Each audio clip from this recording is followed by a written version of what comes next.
आज मैं आपको एकदम इंस्टेंट रेसिपी बताऊंगी घी निकालने की।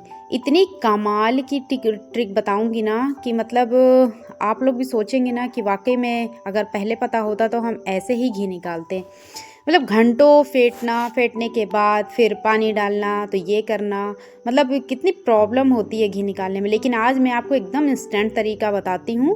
15 दिन की मलाई से आप ढेर सारा घी बना सकते हैं अगर मेरे तरीके से आप बनाएंगे। अस्सलाम वालेकुम जी, नाज़रीन ब्लॉग एंड रेसिपी में आपका बहुत बहुत स्वागत है। तो चलिए, मैंने सुबह से ना निकाल करके सारे घी जो है मतलब कटोरे में थे, इकट्ठे हो गए थे, काफ़ी दिन के हो गए हैं, तो मैंने ना रख लिए थे। आज मैं आपको एकदम फटाफट से बता रही हूँ क्योंकि मुझे आज बनाना था घी। तो मैंने सुबह से ही निकाल करके मलाई जो है ना वो कटोरा की रख दी थी। तो ये जो घी है ना, मतलब सॉरी मलाई है ना, तो ये एकदम मेल्ट हो गया था, मतलब एकदम ढीला हो गया था। तो निकालने में ना इसको ज़्यादा प्रॉब्लम नहीं हो रही थी। तो रमज़ान का वैसे भी समय चल रहा है और टाइम बहुत ज़्यादा कम रहता है और इबादत का समय रहता है, तो लगता है ना कि फ़ालतू में टाइम कौन वेस्ट करे। तो पहले मुझे लगा कि 2 कटोरे का घी मलाई में रख दूँ। फिर हस्बैंड बोले कि नहीं, पूरा निकाल लो, इकट्ठा बना लेते हैं।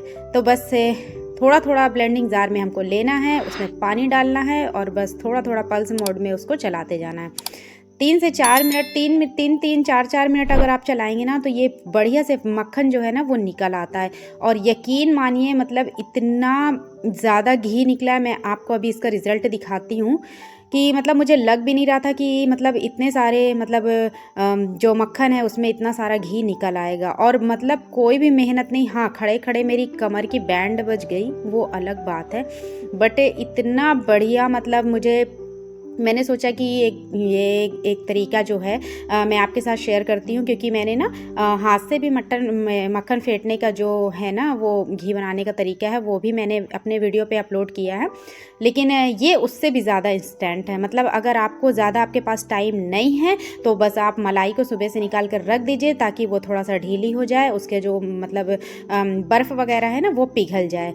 बस उसके बाद क्या है, बस पानी डाल कर अच्छे से उसे फेंट लीजिए। लेकिन हाँ, जार थोड़ा रुक रुक कर मिक्सर चलाइएगा क्योंकि मिक्सर जो है ना वो गर्म हो जाती है। मुझे इस समय पे टाइम नहीं था क्योंकि रमज़ान के प्रिपरेशन में मैं लगी हुई थी, इसलिए स्टॉक हो गया था बहुत ज़्यादा। और नीचे ना मैंने एक छोटी सी छलनी रख ली थी, जो भी मक्खन नीचे गिर रहा था ना वो छलनी में ही आ रहा था। कोई भी चीज़ हम वेस्ट बिल्कुल भी नहीं करेंगे। तो यहाँ पर ना मैंने बड़ी सी एक पतीली ली थी, वो इंडक्शन में मैंने चढ़ा दी थी, अच्छी गर्म हो गई थी। उसी में मैंने ना पूरा मक्खन डाल दिया था। हस्बैंड चला रहे थे, लेकिन इसमें बहुत ज़्यादा समय लग रहा था ना, और ज़ोहर का भी समय नज़दीक आ रहा था। हस्बैंड भी रोजे से थे, मैं भी रोजे से थी, तो हम लोग टाइम वेस्ट नहीं करना चाहते थे। तो हस्बैंड ने मुझसे कहा कि बहुत मतलब मोटी गंजी है, इसलिए तुम ना उसमें दूसरे जो नॉन स्टिक की कढ़ाई आती है उसमें हम लोगों ने फिर उसमें शिफ्ट कर लिया था। थोड़ा सा ये मेल्ट हुआ है उसके बाद। अब यहाँ पर हस्बैंड चला रहे थे और मैं मक्खन निकाल रही थी। ये आप देख सकते हैं, मतलब माशाल्लाह, मतलब इतना बढ़िया, इतना क्विकली बन गया था ना कि बता नहीं सकती हूँ। और वैसे भी मतलब अगर आप कोशिश किया करिए कि 10 से 15 दिन की मलाई ही निकाल लिया करिए। मैं भी निकाल लेती हूँ, लेकिन इस बार थोड़ा सा मुझे काम ज़्यादा पड़ गया था ना, इसके वजह से मैंने सब ना रख दिया था पूरा। जितनी भी मलाई निकलती जा रही थी ना तो उसको मैं ना इकट्ठा करके रखते जा रही थी। लेकिन आज मुझे निकालना ही था क्योंकि जितने सारे बर्तन भी भिड़ते हैं ना सब फ्रिज में इकट्ठा होते जाते हैं। तो और काफ़ी दिनों की मलाई भी जो इकट्ठा हो जाती है ना वो कहीं ना कहीं पर फिर दिक्कत होती है। तो मैंने सुबह से ही आज मन बनाई थी, पूरा निकाल करके रख दी थी। अच्छा, ये नॉन स्टिक का जो मेरी कढ़ाई है ना, इसमें मतलब बहुत ही जल्दी एकदम फटाफट हो रहा था। और इतने में ना मैं पूरा मक्खन निकाल करके रख दी थी। और ये देखिए, अब घी रिलीज़ होने लगा है और इतना कम इसका जो जलन होता है वो निकला था। बहुत ही कम इसका वेस्टेज निकला था, बहुत कम निकला था। क्योंकि हम अगर प्रॉपर अगर मक्खन अच्छे तरीके से निकाल लेते हैं ना तो उसका वेस्टेज भी बहुत कम निकलता है। हाँ, थोड़ा मेहनत तो लगती है, बट खाने में भी तो अच्छा लगता है ना। और घर का देसी गाय का घी है इसीलिए ये येलो है, और अगर भैंस का घी होता ना तो वाइट होता। और बच्चे भी खाते हैं, हस्बैंड भी खाते हैं, सभी कोई खाते हैं। और घर में जितनी भी रेसिपी वगैरह बनती है ना तो सब मैं अपने घर का ही घी यूज़ करती हूँ। लड्डू बनता है, जैसे कुछ भी बनाओ ना तो मैं इसी घी का यूज़ करती हूँ। हमें पता तो रहता है ना कि ये घी में क्या है क्या नहीं है। मार्केट का घी इतना अच्छा मुझे नहीं लगता है क्योंकि अजीब से उसमें स्मेल भी आती है। अच्छा, यहाँ पर ना मेरी कमर जो है ना वो जवाब देने लगी थी। तो मैंने मक्खन निकाल कर रख दिया। मैंने सोचा कि इतना मक्खन जो है मतलब आधा घी बन चुका था और जो बचा था ना, तो मैंने सोचा कि इसको मैं उठा करके फ्रिज में रख दूंगी। लेकिन जैसे ही मैं रख कर आई, हस्बैंड ना नहा कर आए तो बोलते हैं कि कहाँ गया, तो हम बोले रख दिए फ्रिज में। तो बोले निकालो, मैं बनाता हूँ, मतलब मैं खड़े होकर चला दूँगा। तो बस वही निकाल रहे थे और मैं नहाने चली गई थी। फिर नहा कर के आई ना, तो ये ठंडा हो गया था। नमाज़ वगैरह मैंने पढ़ी और ये ठंडा हो गया था। और मैंने ना जो घी का जार होता है ना, उसको मैंने अच्छे से वॉश करके धूप में सुखा लिया था। और एक बात की है ना, जब भी घी ख़त्म हो जाए ना, तो जार को ज़रूर अच्छे से निरमा से मतलब साबुन से धो लिया करिए, क्योंकि जो अंदर स्मेल रह जाती है ना, वो भी घी को कहीं ना कहीं ख़राब करने का काम करती है। माशाल्लाह मतलब 2 किलो से ऊपर ही निकला होगा, क्योंकि मेरी 2.5 किलो करीब की बरनी है ये। और इतने सारे मक्खन में मैं आपको वेस्टेज भी दिखाऊंगी, कितना सारा मक्खन में कितना सा वेस्टेज निकला है। और उसे भी मैं वेस्ट नहीं करूंगी, उसका भी मैं यूज़ करूंगी। अच्छे से मैं छलनी से छान लूँगी बारीक वाली से, और घी जितना निकलना होगा ये निकल जाएगा। उसके बाद ना मैं क्या करूँगी, जितना वेस्टेज बचेगा ना, उसमें मैं पानी डालकर एक बार उसे पकाऊंगी। अच्छा, मैंने ना वो क्लिप ली नहीं थी, सॉरी मुझसे ना, अब मैं नेक्स्ट वीडियो में ज़रूर लूँगी। इसको मैं पानी डाल के पकाई थी, फिर एक गंजी में ना मैंने उसे छान लिया था और उसके अंदर एक गिलास में पानी भर के रख दिया था फ्रीज़र में। और दूसरे दिन जब मैं निकाली ना, तो पूरा बर्फ़ के ऊपर वो घी जो लेयर बन गई थी वो पूरी ऊपर आ गई थी। और जितना भी मतलब उसका नीचे का पानी था ना, वो मैंने पूरा अलग कर दिया था। मतलब 1 पाव से ऊपर उसमें भी घी निकला था। नेक्स्ट वीडियो में मैं ज़रूर उस वीडियो को भी अपलोड करूँगी। इतना अच्छा तरीका है ना, मतलब इंस्टेंट बनता है, कोई झंझट नहीं, ना घंटों फेंटना है, ना मेहनत करनी है, कुछ भी नहीं। अगर आप इंडक्शन नीचे रख सकते हैं तो नीचे रख कर आप आराम से चला सकते हैं, या आपके पास चूल्हा वगैरह है तो आप नीचे आराम से बैठकर बना सकते हैं। क्योंकि मैं रोजे से भी थी और बहुत ज़्यादा मैं थक गई थी, इसलिए आधे से ज़्यादा हेल्प मेरी हस्बैंड की हैं। और ये ना लास्ट का जो घी बना रहे थे ना, वो इंडक्शन में ही छोड़ दिए थे, तो इसका जो है ना वेस्टेज जो है वो ज़्यादा ही डार्क ब्राउन कलर का हो गया था। हालांकि कोई हर्ज नहीं है, सब बढ़िया है। तो बस इसको मैं निकाल करके रख लूँगी। और माशाल्लाह से मेरा 2 किलो करीब का घी बन के तैयार है।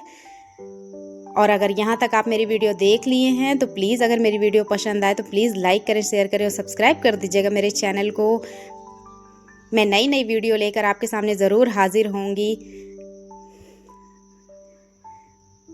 और हुज़ैफ यहाँ पर मस्ती कर रहा था, बोल रहा था मम्मा मैं छानूंगा करके। अब बच्चा है, परेशान तो करता ही है। तो आप देख सकते हैं इतने बड़े मेरे जार में मतलब बस आधा किलो ही बचा रहा होगा, बाकी पूरा फुल हो गया था।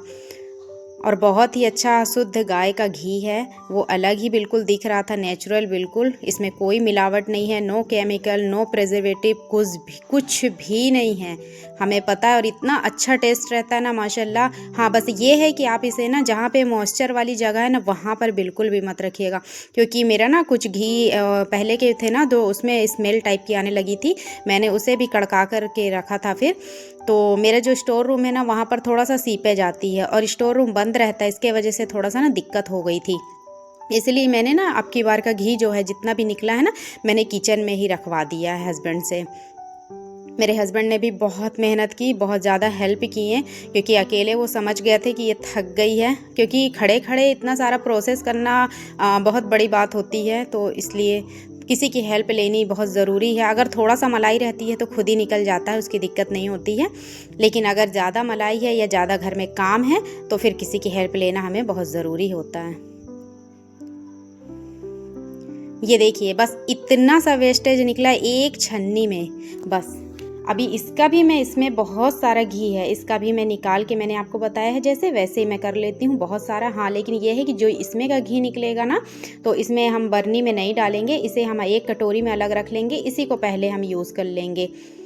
तो अगर हो सकता है कभी कभी थोड़ा बहुत अगर कुछ बच जाए तो वो ख़राब हो जाता है, इसलिए बड़े कंटेनर, बड़े जार में जिसमें हम घी इकट्ठा किए हैं, उसमें अगर ना डालकर अलग से हम उसे यूज़ कर लेंगे। अब आप देख सकते हैं मतलब एकदम ट्रांसपेरेंट, इतना बढ़िया लग रहा था और इतनी प्यारी स्मेल आ रही थी कि पूरा बाहर तक इसकी खुशबू जा रही थी।